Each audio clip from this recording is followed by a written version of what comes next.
All right, so once you've got your heart rate monitor set up properly and you're ready to begin your workout, you just want to hit the little red lap button on the RS100 or whatever heart rate monitor you're using. And that's going to start the heart rate reading with the transmitter. You want to make sure that it's reading and it's giving the accurate number. Sometimes you can actually press the wrong button and it'll be displaying the percentage of your max heart rate, so it's going to look like your heart rate's 30 or 40, and that's obviously wrong. So you want to make sure it's displaying your actual heart rate during the workout, because that's usually what you want to measure. If you have a polar compatible piece of equipment or whatever else your monitor you're using, you want to make sure that's reading properly with the equipment. And then when you're actually ready to start training or doing some sort of work, the nice thing about the RS100 and that series is you have this little lap feature, and the lap feature is going to keep track of heart rate information over each segment. So for example, let's say we want to do some sprint work with Howie here, or some jogging, whatever. You're going to hit the lap button to get it started. Okay, he's going to go ahead and do some work. Let's say he's going to do 30 seconds, 60 seconds, 5 minutes, whatever it is you're going to do. We're going to be able to use the lap feature to keep track of his heart rates and different information about his heart rate during that period. So let's say that's interval 1. Okay, he hops off. He hits the button again there, and now that's going to mark off that segment within the watch, and we can go back after the workout and look at his average heart rate, his max heart rate, his calories, and different information about each of those segments. Okay, and let's say he's going to get ready and do the next one. He's going to hit the button again. Okay, and he's going to go for round 2. And again, now it's able to track, the second segment, and the nice thing is we can also look at the rest intervals and get the information from there as well. Okay, let's say there's round 2. He hops off, hits the lap button again. Okay, I think you get the idea.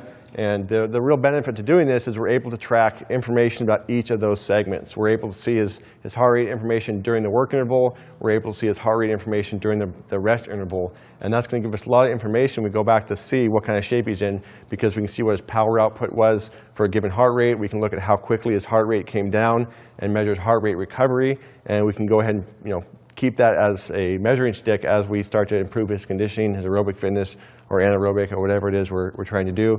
And it's a great way to use the heart rate monitor and get feedback from it and use it as a conditioning tool. It's a real simple way to gauge that. So that's really one of the key components of using a heart rate monitor is the lap feature and keeping track of your heart rates during different segments of your workout. All right, so the next way we use the heart rate monitor is to train within specific heart rate zones.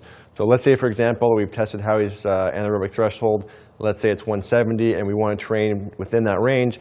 We can use the RS100 to set different limits, and then that limits are going to go into the watch. It's going to give us a beeping signal if we're outside those limits, and give us a good feedback tool to make sure we're training in the right zone. So let's say we've set his watch to keep him with 165 to 175 beats per minute. Let's say we can have him go ahead and get started on Jacob's ladder. Okay. And as he goes, of course, we can see his heart rate real time, and we can gauge whether or not he needs to go harder, easier, faster, or slower. Okay, and as he starts to get in that range, we're going to be able to get a gauge of where he's at. And if he goes too high, it's going to give us a beeping signal to let us know that his heart rate is above his threshold, above that zone we've set. Or if he's going too slow, it's going to tell us that his heart rate is below that, because we can see it's there. We won't make him work too hard. Go ahead and hop down, Howie. Okay, but it's a real simple and easy way to gauge what heart rate zone he's training in, because we can program that into the watch, and it's going to tell us if he goes outside of that. And then the other nice thing, the other way that we'll use this is really as a heart rate recovery assessment. So let's say we want to make sure his heart rate was 120, 130 before he begins again. Of course, we can see that, and as we talked about last segment, we can set the different segments to record those, so we can see how quickly his heart rate comes down in between intervals. And that's one of the biggest tools to measure conditioning, is how quickly your heart rate comes down, because that tells us about the aerobic and the anaerobic contribution. And so we'll go ahead and say we set each segment. We're just going to look for that particular heart rate that we're looking for in the recovery, and then we're going to send it back to work, okay, in a particular zone. And now the other nice thing is, let's say we want to see how long he can stay within that anaerobic threshold. We can track that as well, because as soon as he goes above that threshold, let's say we want to cut the rep short there, and that's where we want to stop. So let's say now he's above that threshold, he's above that range, go ahead and stop. Okay, now we can track how long he was in that different range, the different range of heart rates before he was going too high. And so that's, again, another way to measure progress. if you're able to stay within a particular range and cover more distance for a longer period of time, it's a clear indication that you're in better shape.